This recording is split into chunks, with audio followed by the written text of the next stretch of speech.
Breaking news, kakalabas lamang po ng balitang ito dahil naglabas nga ng desisyon na ang SEC tungkol do sa order of revocation na inilabas nila noon laban sa Rappler. Pinagtibay na po ng SEC ang kanilang desisyon na i-revoke ang corporate registration ng Rappler. So, ibig sabihin po niyan ay dissolved na po ang Rappler kasi pinagtibay na nga ng SEC ang desisyon nila na i-revoke ang corporate registration ng Rappler. Ito po ay base sa inilabas na press release ng SEC kaninang umaga.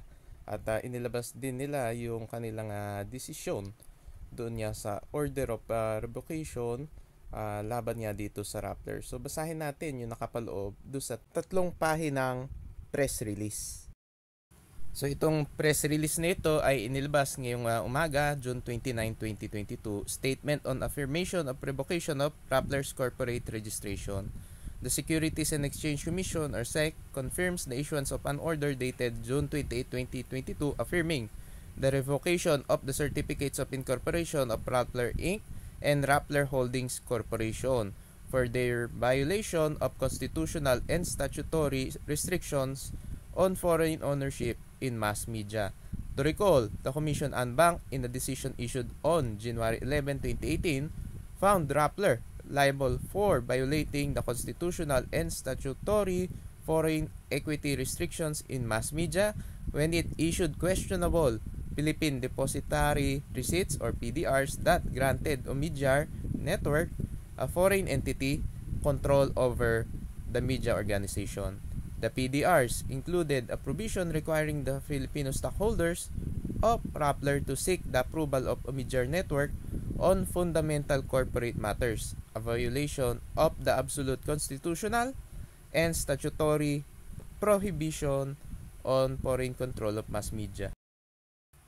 Accordingly, the SEC revoked the certificates of incorporation of Rappler, being the mass media entity that sold control to foreigners, and of RHC being an alter ego that existed for no other purpose aside from effecting a scheme aimed at masking the former's constitutional violation. The SEC also declared the PDRs void pursuant to Section 71.2 of Republic Act No. 8799 or the Securities Regulation Code for being a fraudulent transaction within the ambit of Section 26.1 of the law. Rappler appealed the Commission's decision before the Court of Appeals, or CA. While the appeal was pending, Omidyar Network, through its representative, Stephen King, announced its intention to donate the PDRs to the Filipino staff of Rappler. In a decision dated July 26, 2018, the CA upheld the finding of the SEC that Rappler sold control to foreigners. The appellate court, however, directed the Commission to conduct an evaluation of the legal effect of the alleged supervening donation by Omidyar Network of the PDRs to the staff of Rappler and accordingly remanded the case to the Commission. Nevertheless, the CA affirmed and reiterated its 2018 decision in a resolution dated February 21, 2019. The Supreme Court on September 25, 2019, then issued a resolution declaring the case closed and terminated. The CA proceeded to issue another resolution dated December 4, 2019, declaring that its 2018 decision has attained finality as of March 21, 2019. Consequently, an entry of judgment was issued in the instant case. In compliance with the directive of the CA, the SEC, through the Office of the Solicitor General or OSG, filed on February 17, 2021 a manifestation containing the findings of a special panel convened by the Commission for the purpose of evaluating the legal effect of the supervening donation. After a careful study of all the pleadings and arguments of the parties, the special panel concluded that the purported donation of the PDRs to the staff of Rappler neither created nor transferred any right in favor of the donees which would mitigate or cure the violation already committed. On March 16, 2021, Rappler and RHC filed with the SEC their ex abundante ad cautelam motion for reconsideration, seeking the setting aside of the special hearing panel's compliance.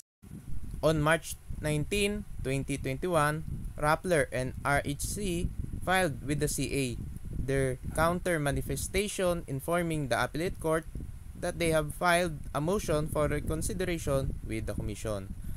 On June 21, 2022, the SEC, through the OSG, received a copy of a document issued by the Court of Appeals quoting its resolution dated June 21, 2022, merely noting the Commission's manifestation and Rappler's counter manifestation. It is in this light that the SEC issued the order dated June 28, 2022 affirming the revocation of the certificates of incorporation of Rappler and RHC, with the latest resolution issued by the CA which noted the compliance of the Commission and the counter manifestation of Rappler and RHC. The instant order is now warranted considering that the appellate court's 2018 decision has already attained finality. The SEC notes that the revocation of the certificates of incorporation of Rappler and RHC was ordered by the Commission as early as January 11, 2018, and that the ground for such was affirmed by the CA repeatedly, first on July 26, 2018, then on February 21, 2019, and again on December 4, 2019. The decision of the CA has attained finality, and the latest resolution of the appellate court only bolsters the Commission's position that Rappler and RHC violated the Constitution and that their certificates of incorporation should therefore be revoked. The contentions raised by Rappler and Rappler Holdings Corporation have been squarely and adequately addressed by the SEC and the CA in their respective decisions, resolutions, and orders, including the latest issuance from the Commission. In this light, the latest order issued by the Commission en banc merely puts in effect its earlier decision and those of the Court of Appeals. Base dito sa desisyon ng SEC, talagang mapapasara na po ang Rappler.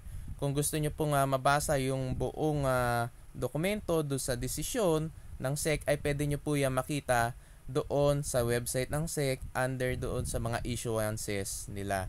Ito kasi ay yung press release lamang, so ito po ay maiksi lamang. Ito po yung kumbaga summary lamang nung pinaka-desisyon.